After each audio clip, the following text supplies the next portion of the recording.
this video, we will explain how to configure the reimbursement module in the application. First, we will know what is reimbursement. If employee spends money on the behalf of the company and wants to claim the same to get it reimbursed by the company, the kind of expenses can be managed here in reimbursement module, which is out of CTC. Settings to be made for reimbursement module. To configure the reimbursement module, you need to go to setting button at the right top corner of the screen.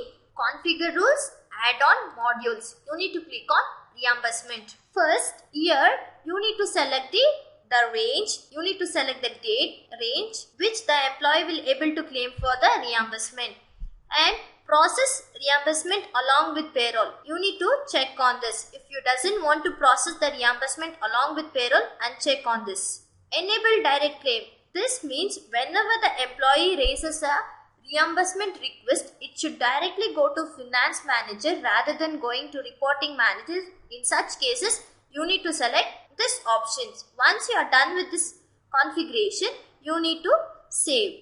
After saving this configuration, the next procedure in reimbursement module is to create salary components. You need to go to salary components. You need to give the salary component name, abbreviation, effective date. It's a paid component, and pay type you need to select as reimbursement, and it's a non-taxable, and calculation type you need to select as flat, and it's a variable component. It's an active component. Once you are done with it, you need to click on save.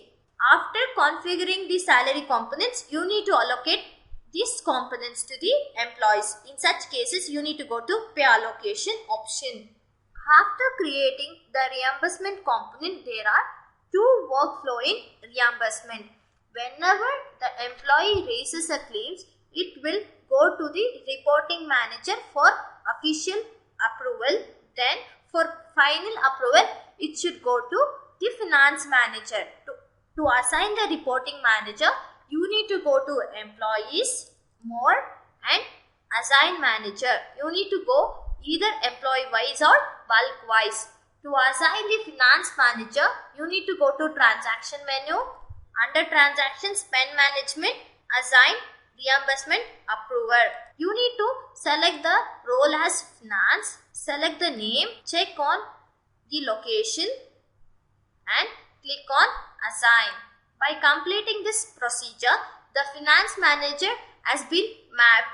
For an example, Rajat is a finance manager for Bangalore location. If you are not processing the reimbursement along with payroll, to process the same, you need to go to transaction.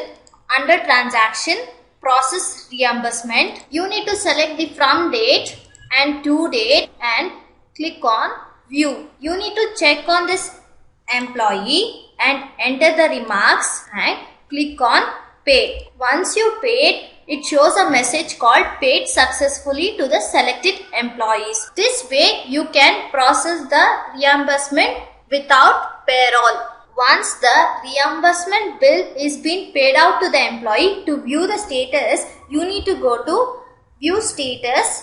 You need to select from date and to date, and you need to click on view. This how the bills will be reflected from admin end. The reimbursement amount is being paid out to the employees. The same will be reflected here. Thanks for watching this video. If you have any queries, please contact our support team.